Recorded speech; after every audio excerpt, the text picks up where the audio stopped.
Do you hear about that fucking object that's hurtling towards Earth at like 130,000 miles an hour? No, that might solve all our problems. Some intergalactic object that's hurt. There's this guy, Avi Loeb. He's a professor at Harvard that believes it might be an alien probe. Wow. And he was talking about the odds of this thing being in the trajectory that it is, entering into our solar system in a direct path with Earth. The odds are extremely low. And at the place where it's doing it, it's when the Earth is the opposite side of the sun, so it's coming from behind the sun. And it's so it makes it difficult to detect. And that this object is in a direct line to come to Earth in 2027. Why do they think it's an alien satellite or whatever? Well, there's this guy, Avi Loeb, this professor that I'm discussing. He also had an analysis of another object that passed by Earth a few years back that they named, and they said that this thing had a very bizarre metallic sort of a look to it that he did not think, based on the shape of it and the way it was traveling, that it was natural. So he thought that that could have been some sort of an alien craft as well.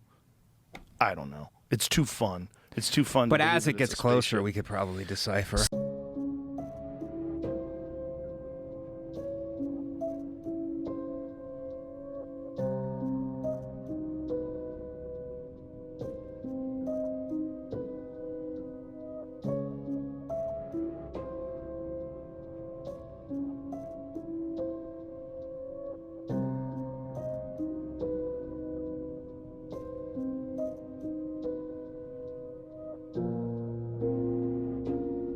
Borisov, discovered in 2019, was roughly 0.61 kilometer wide. So this thing is fucking huge. Yeah. So previously speaking to Mail Online, Professor Loeb pointed out that its impressive speed of 130,000 miles per hour as an indication that it might be controlled by aliens. He said it's difficult to imagine a natural process that would favor a plunge towards the inner solar system at 60 kilometers per second, he said. An alternative is that the object targets the inner solar system by some technological design. Oh, boy. Oh, boy. Well, hopefully they come in peace. Well, that might be the end of the Earth. Maybe that's like they realize like that's when AI starts to take over and they think it's chaos. So like it's just that's when it's gonna happen. So let's just like launch a 7-mile wide thing into the Earth and just start all over again like the dinosaurs. Well, that you're saying it hits and then our AI fights it? No. Or it wipes out. The AI takes over and it's like this isn't gonna work. So it wipes it out. Just like when the dinosaurs were here, the dinosaurs were too powerful and they're like, yeah, let's just fucking start from scratch. Maybe that's how they like reset the game. Huh. And then, so humanity is wiped out? Everything's wiped out. Yeah, we start fresh with new organisms. And then they come along and do genetic engineering, just like they did with us and monkeys, and create a new version of humans. But this time it's a little less territorial, a little more inquisitive, a little more interested in innovation, a little less interested in dominating and controlling resources. Because that's what fucked us. Territorial apes get high technology and use territorial behavior to defend and acquire resources, and that creates war. Issued a certificate stating he was in perfect health and had not consumed any drugs.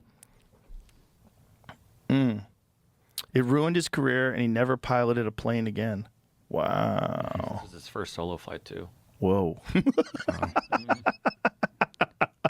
Imagine your first solo flight. You're like, I am going to pull a fucking gag on these motherfuckers. I got an idea.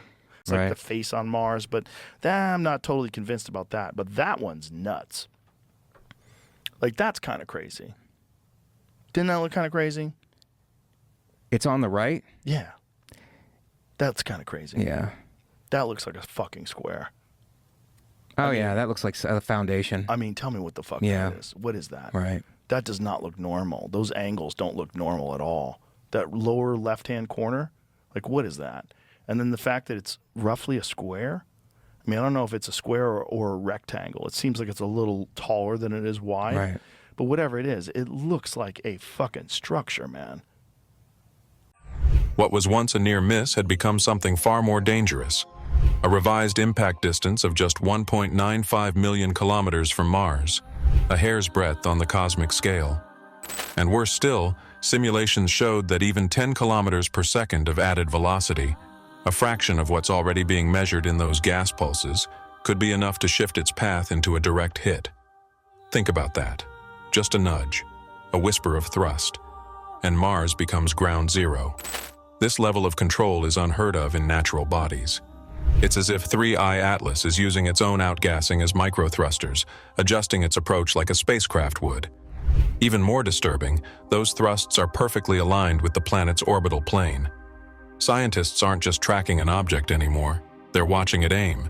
Let's see what happens if it hit our planet. Wow, we can see that it destroyed an entire side, and apparently the ocean has flooded 3 continents. Let's see the chances of life. Yeah, the average temperature even reached 60 degrees. After just 2 days, we can already see the damage the comet caused. But the temperature is still extremely hot in the crater. Just 3 years later, water began to recede from the continent, but the Americas were completely destroyed. Who are actual builders that get things done? And every year we're making it harder in America for actual builders to get things done.